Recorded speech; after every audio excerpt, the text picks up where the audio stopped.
자, 이제 31페이지 있는 것으로서 31페이지. 자, 여태까지 용도 구역은요, 뭐냐면 규제가 목적이었죠, 그죠? 근데 지금 이거는 입지 규제 최소 구역이라는 게 있습니다. 그래서 입지 규제 최소 구역이 있으면 거기에 따라서 입지 규제 최소 구역 계획이라는 걸 수립해야 돼요. 그래서 이거는 다 뭐로다 정하냐면 도시군 관리 계획으로 정하는 겁니다. 그래서 누가 하는 거냐면 원칙적으로 국토장관이 하는 거예요. 그래서 이거는 국토장관이 하는 거다 볼 수 있습니다. 그래서 국토장관이 하고 여기에 수립 기준 역시 누가 한다? 국토장관이 하는 겁니다. 그리고 입지규제 최소 구역이 있다면 입지규제 최소 구역을 도시군을 정하는데 왜 이걸 하느냐? 이 계획이 수립돼야만 여기에 의해서 여기에 행위 제한을 할 수 있는 거예요. 이것만 가지고 행위 제한을 합니다. 행위 제한을. 그러니까 다른 거는 뭐 있어요? 법에 근거 따로 법이 있다든가 대통령이 정한 거 아닙니까? 근데 여기는 그게 아니라 입지 최소 구역의 행위 제한은 이것 가지고 계획 가지고 행위 제한은 그만큼 자율성을 두는 거예요. 그러면 여기는 입지 규제 최소 구역이라고 하는 것은 어디가 되는 거냐? 자, 이미 여기는 도시 지역입니다. 그래서 가장 중요한 것이 도시에서 요 말이 가장 포인트가 돼요. 자, 복합적 토지 이용이란 말. 이걸 잘 알아두세요. 이 문구가 나오면 얘랑 관련돼 있구나 하는 걸 알 수 있습니다. 그 이미 기존 도시에서 복합적 토지 이용을 가져오면서 거기는 자 뭐를 위한 거냐면 정비 촉진의 거점을 육성하는 지역을 얘기하는 거예요. 그래서 정비 촉진의 거점을 육성하는 지역을 입지규제 최소구역이라는 거예요. 그럼 결론적으로 보면 여기는 복합적 토지 이용을 위해서 한마디로 뭐 하겠다는 건 사업하겠다는 얘기지. 사업. 앞에 거는 뭐예요? 규제가 목적이잖아요. 근데 여기는 그게 아니란 말입니다. 한마디로 개발과 관련됐다는 얘기야. 개발. 정비 촉진이라는 말은 개발과 관련되어 있는 겁니다. 그럼 시험에 나더라도 이 거점 육성되는 지역으로서 그 대상 지역이 올해 한번 시험 문제 대비해 보자고요. 작년도 제가 거짓말 시킨 데가 여기란 말입니다. 나온다는데 안 나왔어요, 작년에. 칼 맞을 뻔했죠. 그렇죠? 그러니까 안 나왔단 말이에요. 자, 그래서 여기 보면 대상 지역, 그런데 대상 지역이 5개가 있습니다. 5개가. 자, 뭐든지 우리가 보면 이 생활권이라는 것은 옮겨가게 돼 있어요, 안 돼 있어요? 돼 있죠. 그래서 사람이 자꾸 그래요. 선생님, 여기 도시군 관리를 정한다는데 왜 다 도시군 기본계획을 하느냐? 도심, 부도심, 생활권은 도시군 기본계획으로 공간구조를 나눈 거잖아요. 그러니까 그건 생각하지 마세요. 도시군 기본계획에 의한 도심, 부도심, 생활권. 그 생활권은 중심이 자꾸 변하지 않습니까? 올라가다 생애주기가 있잖아요. 그죠? 그러다 보니까 바로 그게 나오는 거예요. 그래서, 도심, 우리가 쓸 때, 자, 여기는 도시군, 기본 계획에 의한 도심, 부도심, 그 다음에 뭐가 있다? 생활권 중심지. 그래서 이 생활권 중심지가 쇠락되면 다시 정비 촉진해야 될 거 아니야.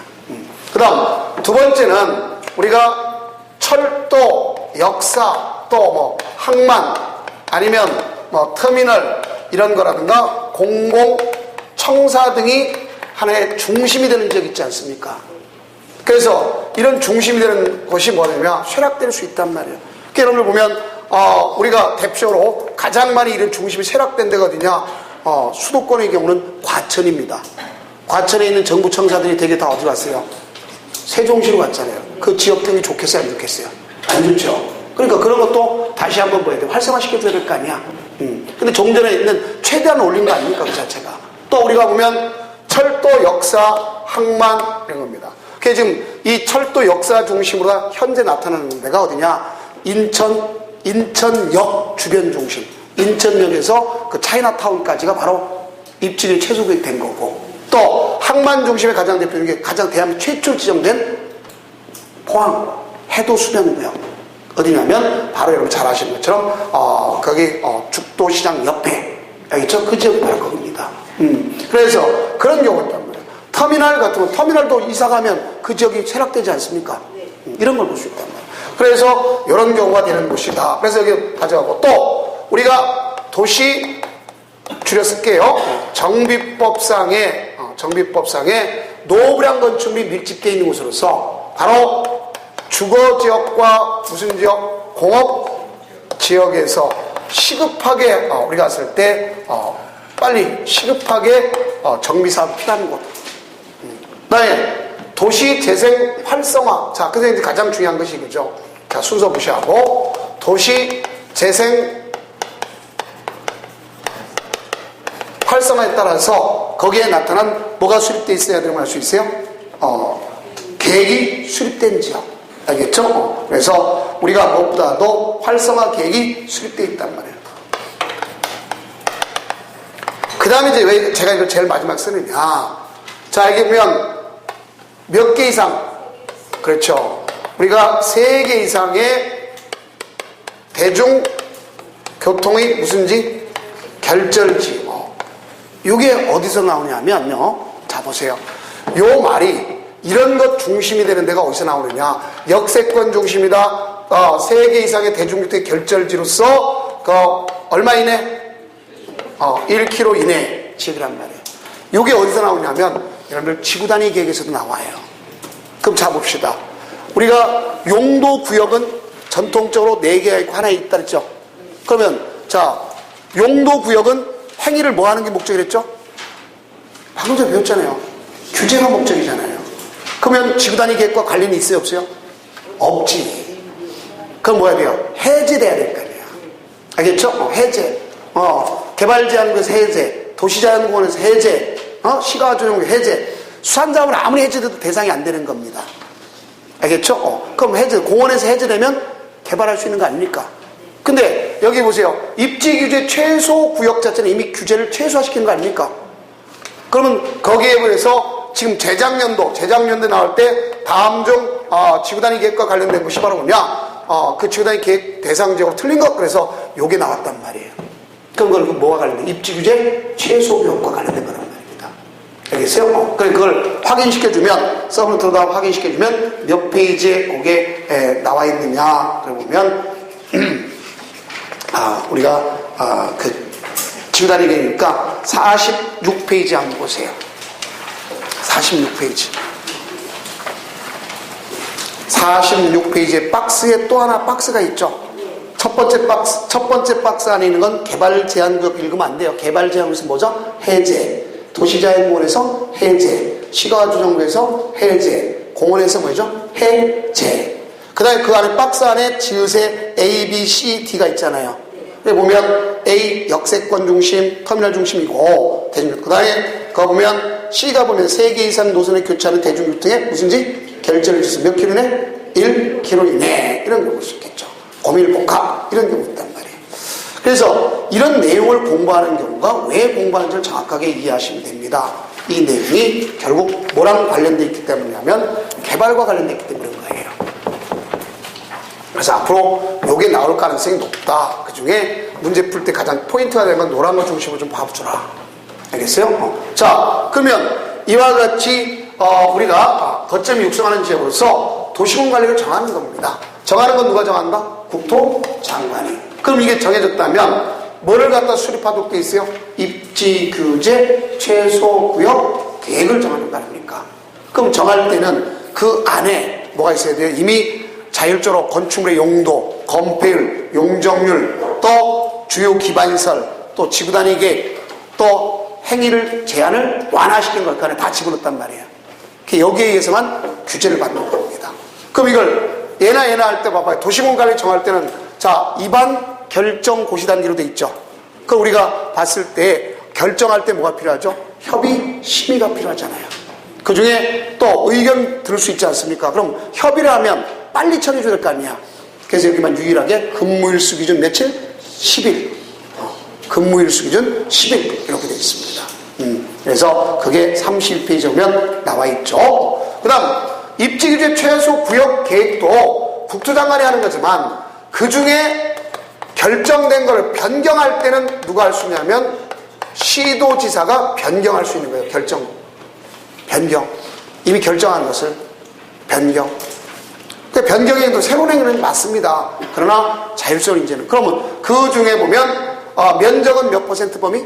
10% 범위. 면적은 10% 범위. 그 다음 규모에 관해서 건폐율 용적률은 몇 퍼센트 범위? 20% 범위. 요겁니다. 그 이와 같이 완화시켜준다면 여러분 봐봐요. 규제를 완화시키면 땅값 올라갈까 떨어질까? 올라가지. 그럼 올라가는 만큼 기반시설 확보하금 해야 될 거 아니야. 그 올라가는 사람들한테 돈을 내라 할 때 가치 상승분보다 더 많이 내라면 안 될 거 아닙니까?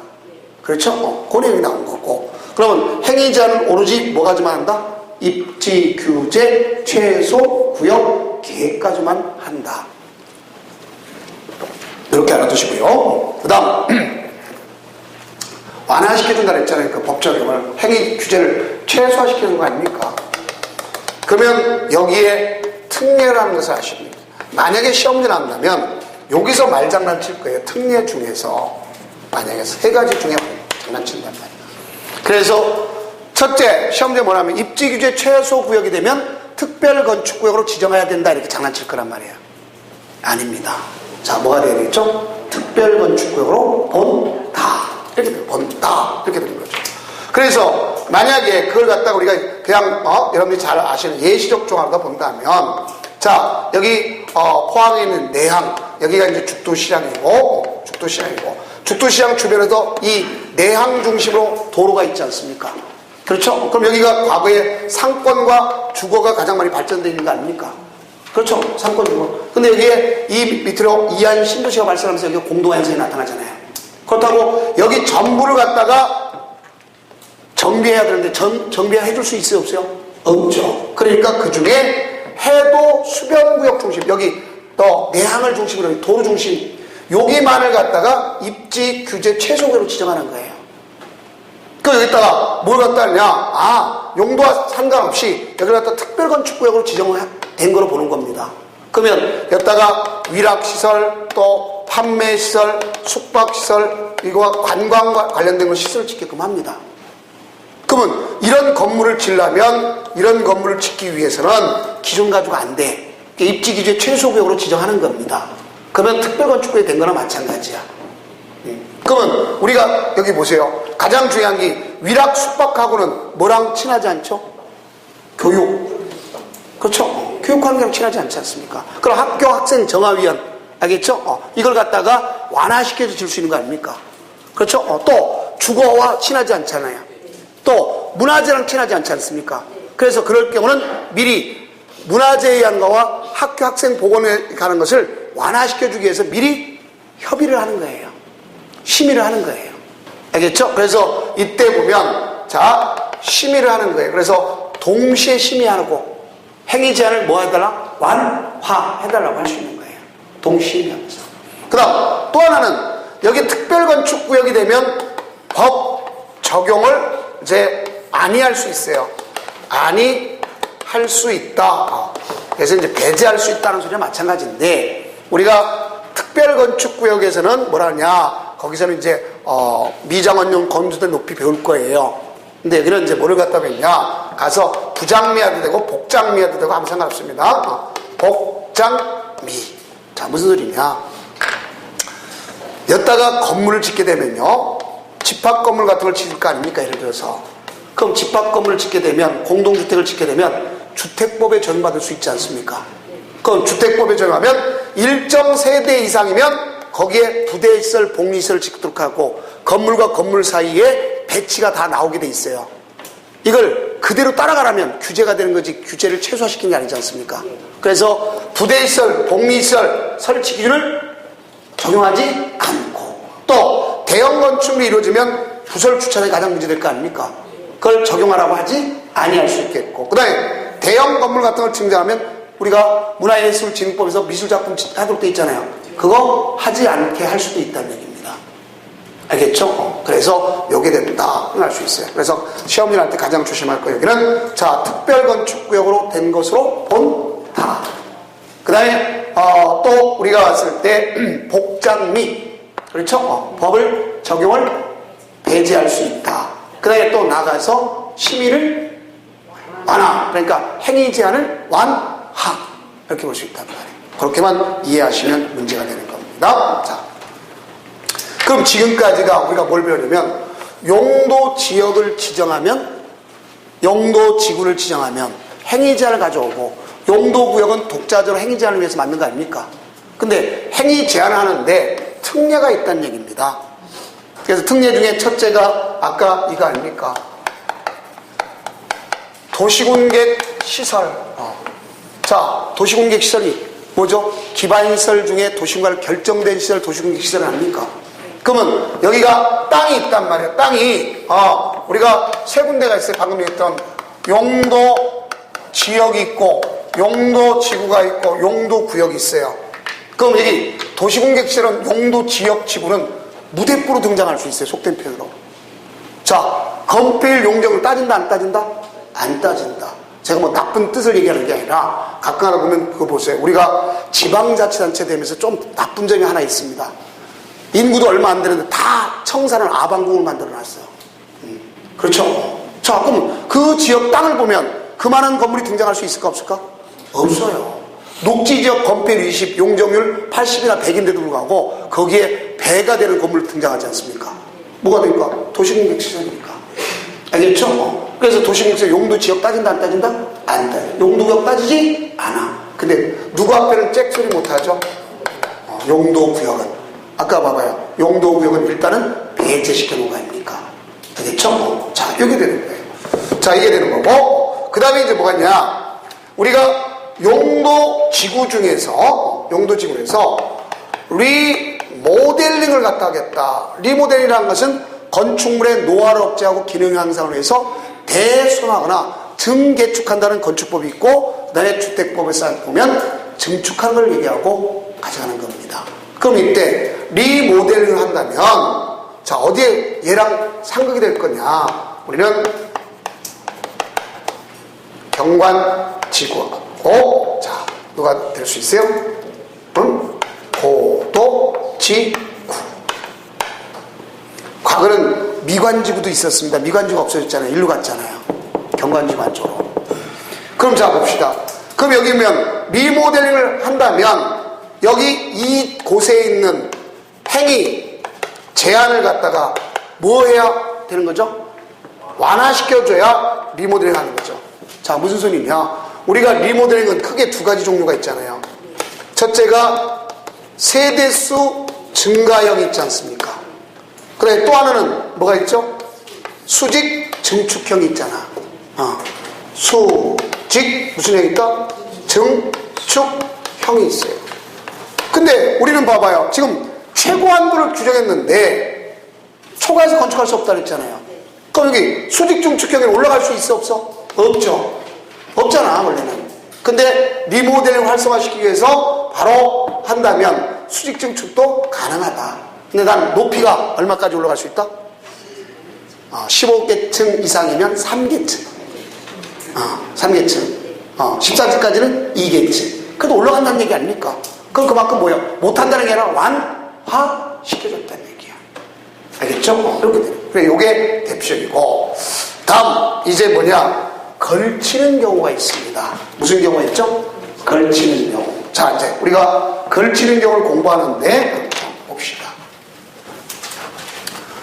우리 걸친다는 건 법상 보면은 네 군데에서 나와요.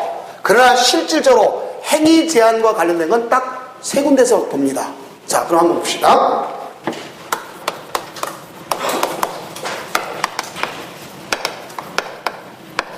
용도 지역 등에 걸치는 경우를 하는 소리는 만약에 여기 대지가 있어요. 그럼 대지가 있는데 자, 대지가 있는데 이와 같이 걸쳤더라. 자, 이게 하나의 대지. 하나의 대지란 말을 쓰게 되는 거는요. 여러분들 무슨 뜻이냐면 여러 개 필지도 될 수 있다는 얘기죠. 내가 세 필지에다가 통합해서 하나 건물 줘도 하나의 대지가 되는 거예요. 알겠죠? 대지란 말은 원래 1필지를 1대지라고 그러지만 둘 이상의 필지도 뭐가 될 수 있어요? 하나의 대지가 될 수 있다. 그러면 자 요게 이 자체가 하나의 대지, 이 자체가. 근데 그러니까 용도 지역 등이 이렇게 걸친 경우가 있어요. 그래서 이걸 갖다가 우리끼리 이제 A, B, C를 나눠봅시다. A, B, C라고 내봅시다. 그 이때 A, B, C가 왜? 자, 이게 국토계획법의 원칙. 국토계획법의 원칙. 그 다음 어디가 있냐면 건축법의 원칙. 그 다음 또 농지법이 있습니다. 저 약간 성격이 달라고 농지법이 있습니다. 그 다음 이제 우리가 행위적 제한에 관한 사항은 두 군데가 있어요. 건축법과 또 어디가 있냐면 도시개발법이 있어야거든요. 따로 한다고. 자, 그러면 이럴 때, 자, 여기 있는 이 A, B, C 자체가 A, B, C 자체에 대해서 요게 규모를 따져요. 그래, 330제곱미터를 초과하면 각자 것 적용받습니다. 각자의 건폐율, 각자의 용적률, 각자의 건축 제한. 알겠죠? 이 원칙이에요. 그런데 330제곱미터 이하다. 그러면 이하면 어떻게 할 거냐? 이게 문제겠죠. 그러니까 이하면, 자, 이 경우는 어떻게 할 거냐? 건폐율, 용적률은 가중 무슨 값? 평균값을 구하는 건 가중 평균값. 무슨 값을 구한다? 가중 평균값을 구한다. 그럼 가중 평균값이라고 하는 것은 만약에 예시적으로 들어준다면 이런 얘기죠. 만약에 대지 면적이 있다면 대지 면적을 100분위로 나타나는 건데, 자, 만약에 A 곱하기 건폐율이 있다 플러스 B 곱하기 건폐율이 있다 곱하기 그다음에 플러스 C 곱하기 건폐율이 있다 이렇게 해서 합산한 걸 뭐라고 볼 수 있어요? 가중 평균가. 만약에 용적률하면 용적률 곱해주면 되는 거예요. 만약에 100분위를 안 하려면 여기다 상수를 집어넣으면 될 거 아니야. 만약에 90%다 그럼 0.9 집어넣으면 될 거 아닙니까? 이게 되는 거고. 다음 건축물의 용도 제한은, 건축물의 용도는 29가지가 있잖아요. 얘는 어디 따라가냐?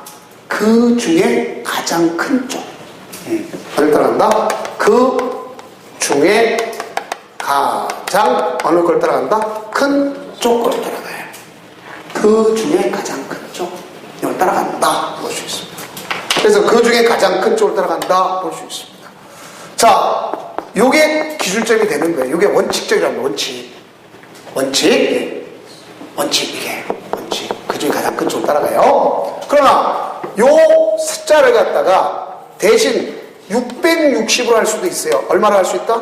660. 200평을 할 수 있어요. 또 200평을 하는 이유는, 자, 왜 그런가, 이걸 보면요. 여기가 도로입니다. 도로.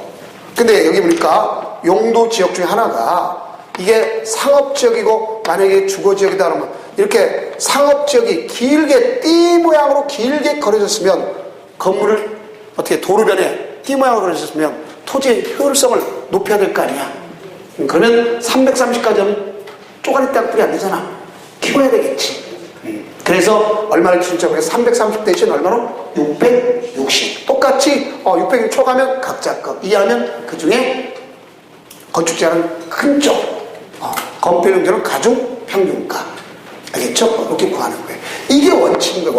원칙이 있다란 해놓고, 그 다음에 건축법에서는 어떤 경우냐? 건축법에서는요, 자, A, B, C에 대한 것을 가져간다면, 자, 여기는 기분 나쁜 게 없어요. 과반에 속하는 걸 따라가요. 과반. 그럼 저기다 그러면 A가 가장 큰 거잖아. 반 넘었잖아. A 거 따라가는 거예요. 건축제한은.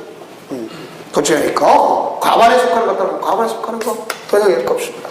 그 다음에 이제 뭐가 있냐면 우리가 농지법이 있어요. 농지법은 우리가 이미 배운 것처럼 얘는 좀 별개였지만 농업 뭐가 있었죠? 진흥 지역이 있잖아요. 이걸 농업 진흥 지역이라고 하면 이 안에는 다시 두 가지가 있죠.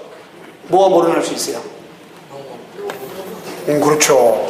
자, 우선 농업 보호구역, 농업진흥구역 이렇게 나눌 수 있잖아요. 그럼 여기 이렇게 봤을 때 여기와 이렇게 걸칠 수도 있잖아요. 그럼 여기 안에 있는 부분을 얘기하는 거예요. 또 이렇게 걸칠 수도 있잖아요. 그렇죠? 그럼 여기 안에 있는 부분, 즉 이 XY가 330제곱미터 이하다 그러면 안에 것이 아니라 무조건 밖에 있는 걸 따라간단 말이에요. 밖에 있는 거. 이쪽 걸 따라간다. 이쪽 거. 여기는 이쪽 거. 그러니까 여기는 보호구역 걸 따라간다는 얘기야. 만약에 1000제곱미터인데 얘가 300이고 700이다 그러면 1000이 보호구역 거.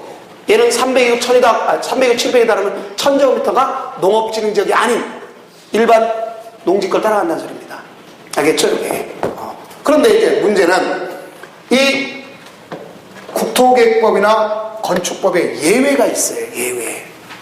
근데 예외가 올해 하나가 바뀌었습니다. 그 말이면 되죠? 자, 그럼 여기 국토계획법에서 보면 예외가 있는데, 예외가 첫째, 뭐가 나오죠? 고도지구가 나오죠. 근데 고도지구는 건축법에서는 고도지구 나올 수 있을까요? 없을까요?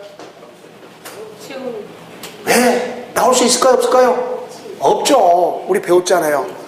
왜? 고도지구는 도시군 관리계획 행위 제한 받는다 그랬잖아요. 도시군 관리계획 어디서 배웠어요? 국토계획법 배웠잖아요. 그러니까 건축법에서 나올 일이 있어 없어? 없잖아요. 국토계획법에서 도시군 관리계획 초과해서 건축할 수 없다고 이미 나왔잖아요. 그러니까 도시군 관리계획 여기는 이 말이 고도지구가 건축법에 나올 수는 없는 겁니다. 알겠어요? 자, 건축법에서 고도제한 이 말을 할 때 고도지구의 제한 이건 말이 안 되는 거예요. 근데 이제 여기는 국토계획법은 가능하단 말이에요. 그 국토계획법에 보면 자, 여기 1000제곱미터의 대지가 있어. 1000제곱미터의 대지가. 이 대지가. 근데 여기에 건축물이 500제곱미터가 있어요. 건축물이 500제곱미터. 이게 건축물이란 말이에요. 그런데 여기에 고도지구가 100제곱미터만 고도지구에 걸렸어. 그러면 이렇게 되면 어떻게 될 거냐. 여기 있는 1000 다 고도지구요. 500 전부 다가 고도지구처럼 만든 거예요. 알겠어요? 고도지구 하면 그러니까 아주 재수없는 거예요. 다 걸렸으니까. 땅과 건물 다 걸렸잖아요. 알겠죠? 그러니까 이 고도지구 하면 무조건 안 좋은 거예요. 무조건. 땅과 건물 다 걸린 거란 말이에요. 근데 만약에 똑같은 규모라 할지라도 만약에 이것이 방화지구라 하면 꼭 뭐가 걸쳐야 돼? 반드시 건축물이 걸치는 거예요. 그러면 방화지구는 이 대지에 대해서는 적용받지 않습니다. 땅에다 불질러봐야 불 나요? 안 나죠. 그러면 얘는 방화지구는 여기 건축물 500제곱미터가 다 적용받는 거예요. 방화지구만. 근데 그러면 여기 보세요. 100 때문에 400이 다 내화구조, 불연재료, 난연재료 이런 걸 하려면 엄청 많은 비용의 손실 가져오겠죠. 차라리 여기다가 경계가 지나가는 곳에다 뭐를 하면 되는 거예요?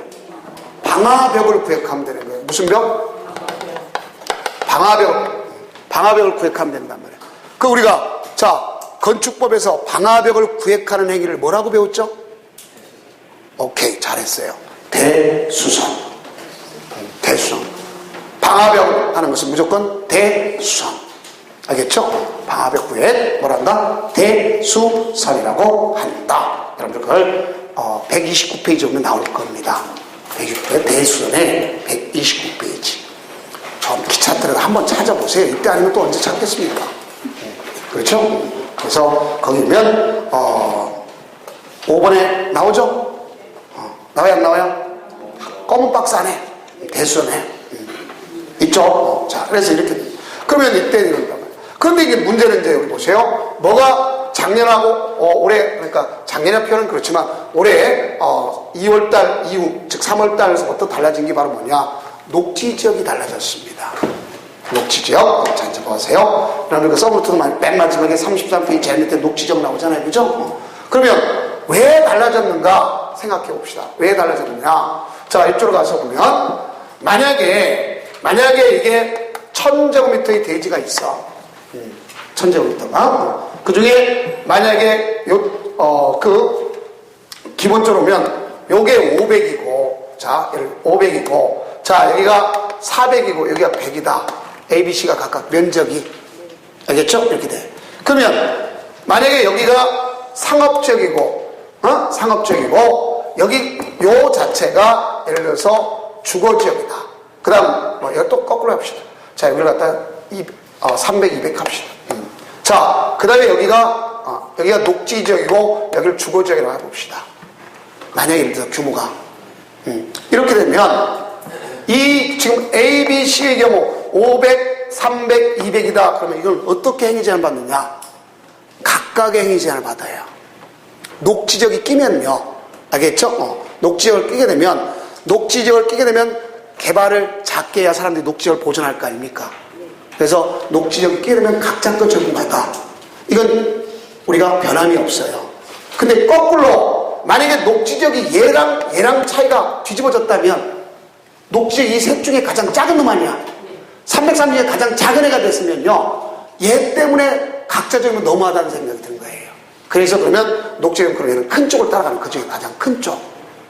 알겠어요? 그래서 녹지지역이 330 이하가 됐다. 가장 작은 애가 됐다면 그 중에. 알겠죠? 녹지역자 끼면 무조건 각자 거 따라가는 겁니다. 근데 그 중에 녹지역이 가장 작은 놈이 됐다면 걔는 녹지역은 어디 걸 따라간다? 큰 쪽으로. 건축 제한에 관해서만.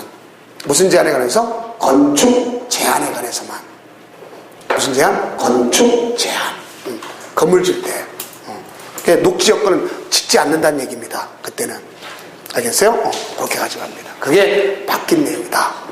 해도 너무했다 소리 들어가지고, 알겠죠? 그만큼 합니다. 그래서 그게 달라진 점이다. 볼 수 있습니다. 자, 그러면 이제 지금까지 우리가 배운 것이 뭘 배우느냐? 용도, 지역, 지구, 구역 다 배웠고, 행위 제한까지 배웠잖아요. 그럼 자, 이제 지금부터 이걸 공부하면 될 거 아닙니까? 우리가 배우는 공부. 자, 이제 봐봐요. 국토계획법에서 제일 먼저 계획 배웠죠? 국가계획은 공부하지 않아도 다 아는 거 최상위 계획은 알잖아요. 그죠? 그 밑에 무슨 계획을 배웠죠? 광역도시계획. 그래서 광역계획권이 먼저 지정돼야 광역도시 나오는 겁니다. 그러면 자, 도시군 계획을 배웠잖아요. 도시군 계획은 무슨 계획과 무슨 계획을 한다? 기본 계획과 무슨 계획으로? 관리 계획으로. 얘는 목표, 얘는 수단 아닙니까? 그렇죠? 목표와 수단으로 되어 있다는 걸 잘 아셔야 되겠죠? 자, 그럼 여기서 중요 포인트가 되는 건 이겁니다. 얘는 구체화된 거니까 구체화된 것으로 무슨 계획과 관련된 거예요? 사업 계획과 관련된 거예요. 뭐든지 하려면 얘가 있어야 되는 게 원칙이란 말이에요. 그러면 자, 여기 계획 다음에 우리가 뭘 배웠죠? 지금 가서 용도 배운 거 아닙니까? 그 용도는 자, 전국토를 대상으로 하는 것을 뭐라고 배웠죠? 용도 지역. 얘는 중복된다, 중복되지 않는다? 중복되지 않게 효율성만 강조하는 거다. 그거까지 안 되니까 2차적으로 뭘 배웠죠? 용도 지구. 그 얘네들은 부수적으로 뭘 가져왔죠? 행위 제한을 가져왔잖아요. 그래서 행위 제한, 건축 제한, 규모 제한 배웠지 않습니까? 그 다음 독자적으로 지정하는 것이 뭐였었죠?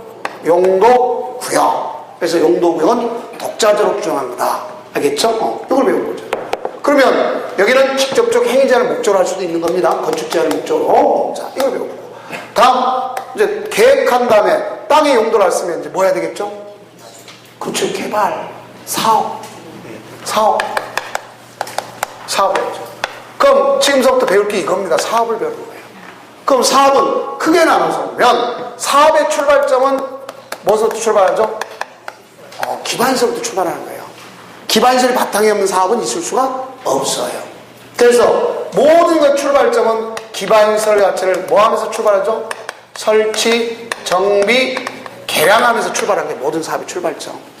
근데 이때 이 기반시설을 설치, 정비, 개량하려면 뭐가 먼저 있어야 돼? 얘가 있어야 되는 거예요. 계획. 알겠죠? 그 전에 기본으로서 뭐가 있어요? 기반시설에 관한 사항이 얘가 있잖아요. 자, 거기에 따라 구체적 계획이 있어야, 얘가 있는 다음에 구체적 계획이 있어야 사업하는 게 있습니다. 그러나 반드시 얘는 있어야 되는 건 아닙니다. 알겠죠? 꼭 있어야 될 건 뭐죠? 도시군 관리 계획. 그래서 기반시설 중에서 도시군관리계로 결정돼야 그걸 무슨 시설이라면 도시군계 시설이라는 거예요. 그래야 사업하는 게 원칙입니다. 알겠죠? 그럼 여기 있는 앞서 있죠. 이 사업에는요, 소위 뭐가 있냐면 아까 크게 두 가지로 나눴죠. 무슨 사업과 도시군계획 사업. 그 다음에 무슨 사업?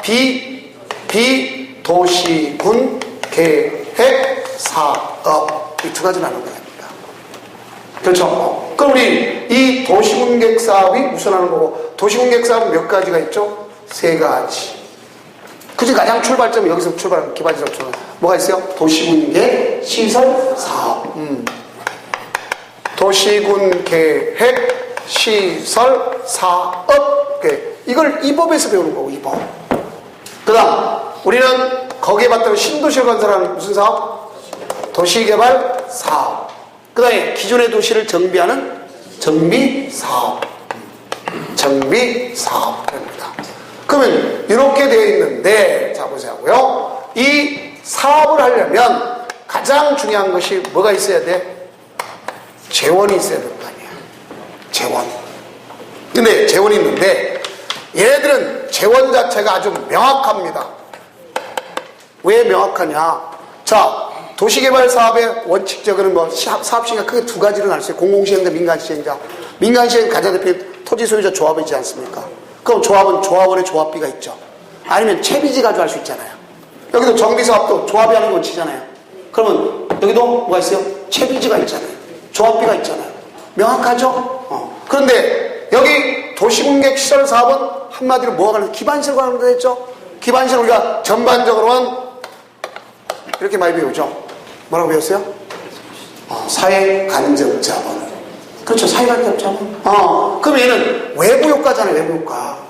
그렇죠. 그러니까 여기는 재원 조달이 명확합니까?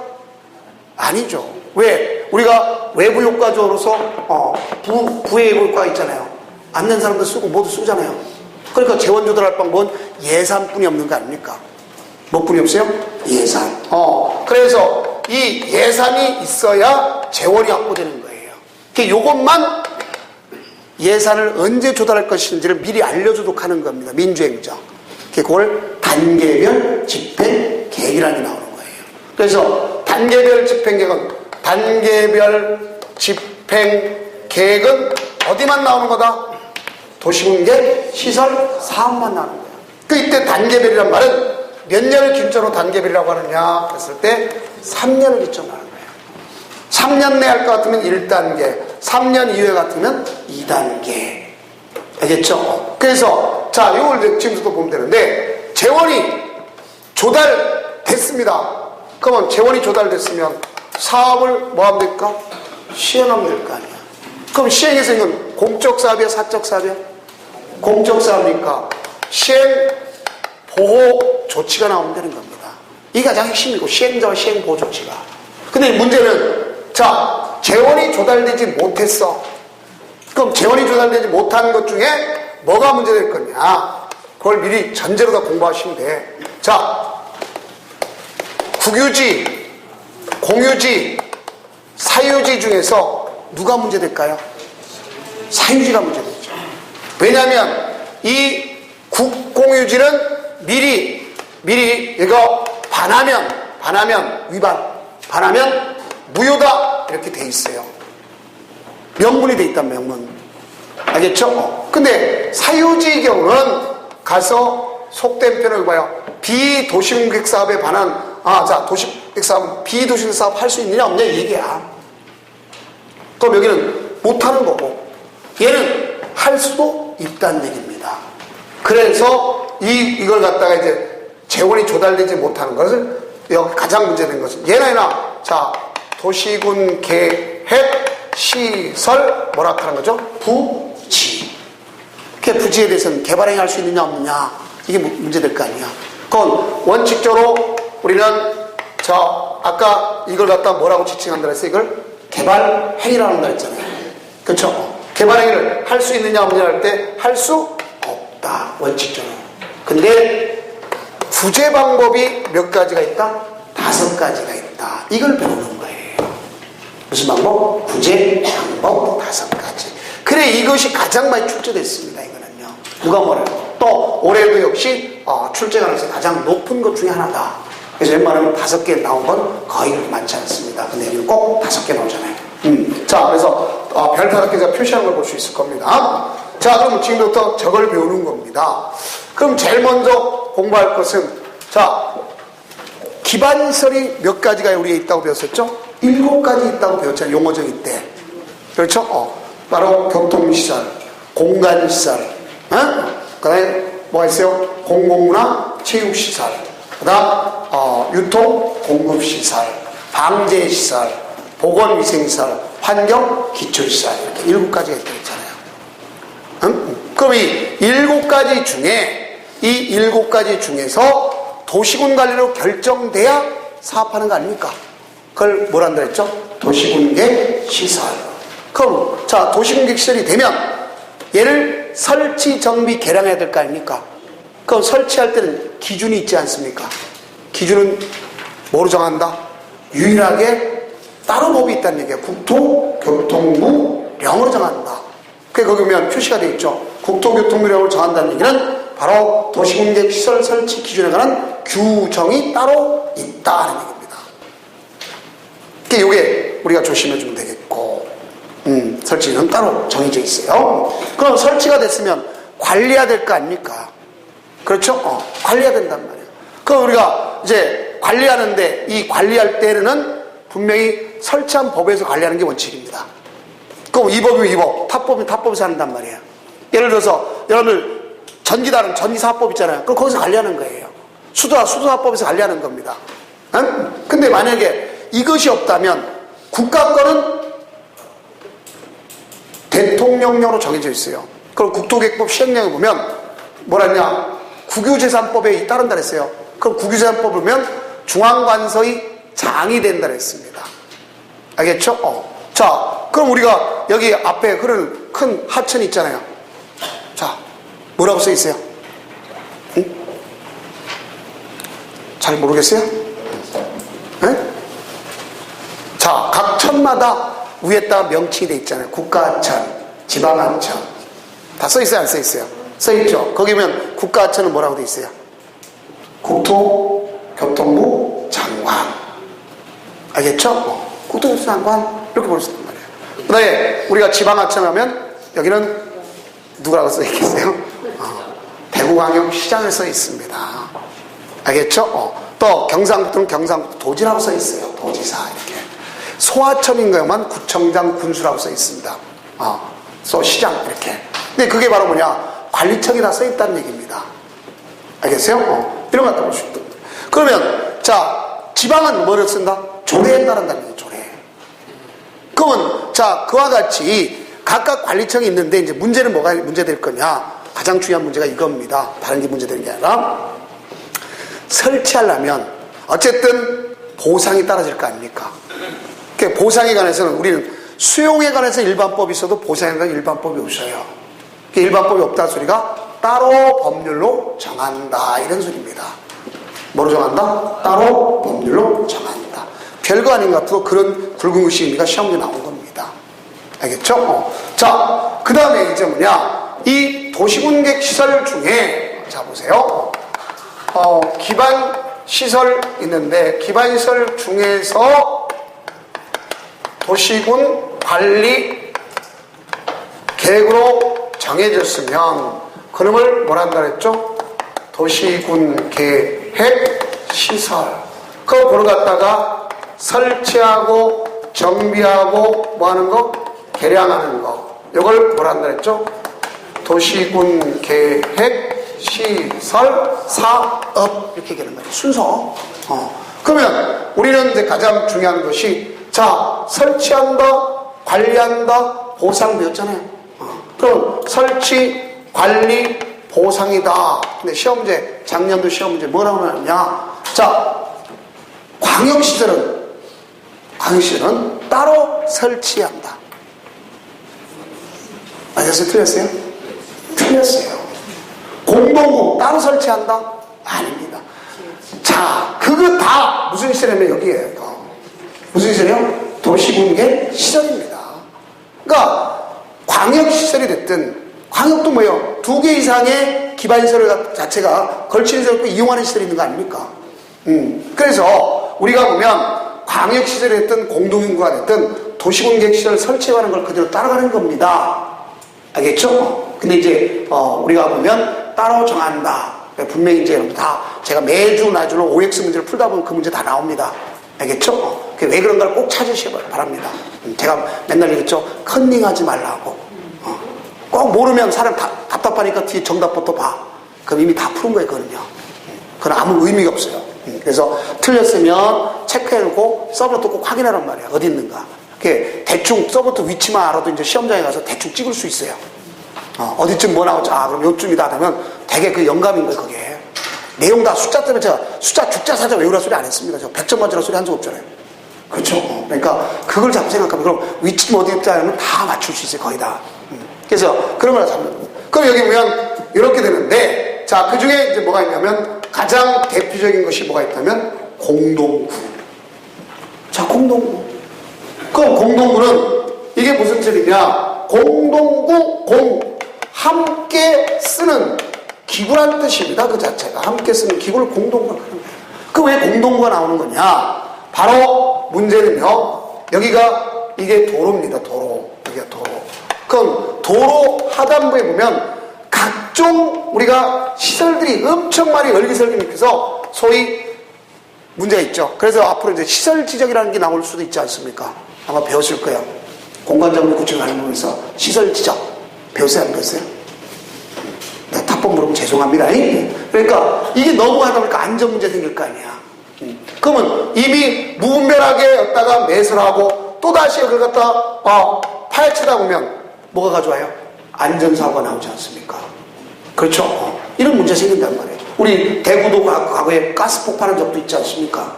그렇죠? 이런 안전사고 문제가 돼요. 그러다 보니까 그래 여기 자, 일정한 200만 제곱미터를 초과하는 사업을 한다. 공적 사업을 한다. 그러면 공동구를 설치하도록 해서 도로 미관, 알겠죠? 도로 안전, 구조 안전을 확보하자는 얘기야. 그래서 이 도로 밑에다가 터널을 뚫는 걸 얘기하는 거예요. 터널을 뚫어서 여기다가 다 수용할 수 있도록 하는 게 원칙이란 말이에요. 이걸 공동구를 하는 거예요. 공동구. 그럼 공동구를 갖다가 설치를 한다. 그러면 설치할 때 미리 설치하기 전에 도로관리청한테 미리 물어봐야 돼요. 어디부터 해야 됩니까? 어떻게 협조를 해야 됩니까? 이걸 갖다 물어봐야 될 거 아니에요. 그래서 공동구를 설치한다면 자 봐요. 설치 비용은 누가 내야 될까? 설치 비용은? 자, 사업 시행자가 내면 되죠? 아니에요. 같이 내야 되겠죠. 점용 예정자한테 내도록 하는 거예요. 점용 예정자요. 사업 시행자만 내죠. 점용 예정자. 알겠죠? 그러면 이렇게 해서 설치가 됐습니다. 그럼 설치가 됐으면 이게 설치가 됐잖아요. 그래서 그러면 여기 있는 여기 봐봐요. 이 무분별하게 여기 지금 있는 여기 설치한 여기 있는 애들 있잖아요. 그럼 그들한테 개별적으로 통지해 주는 거예요. 근데 과거에 시험 문제 지금 한 6년 됐죠. 뭐라 하느냐? 공동구 수용할 자한테 공고한다. 아니죠. 여기 수용된 사람 뻔하잖아, 할 사람. 그러니까 개별적으로 알려주는 거예요. 개별적으로 통지. 공고가 아니야. 그리고 여기는 수용이 의무화돼 있어요. 그 수용을 안 하면 2년 2천만 원에 처하는 겁니다. 수용을 안 하면 몇 년 몇 천만 원? 2년 2천. 그러면 수용이 의무화돼 있는데 그 중에서도 자 임의적 수용이 두 가지가 있습니다. 그게 시험에 난 거죠. 자 가서 왜 그러냐? 여기 공동구 협의회 뭘 거쳐야만 하는 경우가 있어요?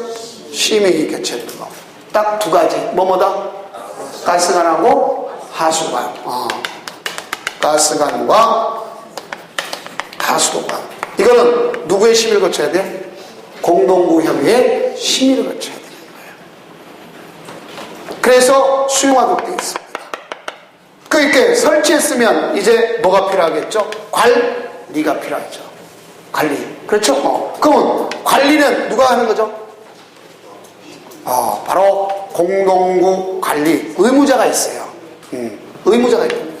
의무자는 원칙적으로 누구냐? 특광자, 시장, 군수. 이 사람 위탁 관리할 수도 있어요. 그러나 여기는 관리할 때, 자, 중요한 것이 바로 뭐냐? 여기는 안전 및 유지 관리 계획. 안전 및 유지 관리 계획을 수립하도록 되어 있잖아요. 누가 하는 거죠? 특광자, 시장, 군수가 몇 년마다? 5년마다 해서 가장 중요한 거기에 따라 이제 점검해야 될 거 아닙니까? 그러니까 점검은 무슨 점검 있어요? 소위 얘기했을 때 정기 점검 시험이 났죠? 1월 1일 기점으로 해서 6개월에 1회 이상 정기 점검 나왔습니다. 이게 27회 때인가 나온 거죠. 자, 그 다음에 나가서 무슨 점검? 정밀 점검. 제가 봤을 때 2년 기준적으로 1회 긴급이면 그때 하는 거 알겠죠? 그럼 이때 관리할 때도 비용 들어갑니까? 안 들어갑니까? 들어가죠. 그럼 비용은 누가 내야 되겠죠? 점용자가 함께 부담하는 거예요. 점용자. 점용자끼리. 그러니까 함께란 말이에요. 점용자끼리. 그럼 점용자가 하는데, 예를 들어 광역상수 이만한 거 지나가는 거와 손가락만 광 케이블 지나가는 거 똑같이 하면 될까? 안 될까? 안 되죠. 그 뭐에 따라서? 점용 면적에 따라서. 그 아까 보면, 자, 여기는 점용자가 함께 부담한다는 건 점용자끼리 돈 내야 된다는 얘기고, 알겠죠? 여기는 사업 시행자가 점용 예정자가 낸다는 거, 설치할 때는. 예를 들어서 내가 돈을 안 냈어요. 비행정청이야. 나 또 돈 내라 할 거 아닙니까? 그럼 나는 무조건 내면 되는 게 아니라 특광자 시행한테 허가받고 돈을 내야 되는 거예요. 낼 때는 자, 분납을 하도록 돼 있어요. 왜? 많은 돈이 들어가니까. 그래서 분납하도록 의무화돼 있는 거예요.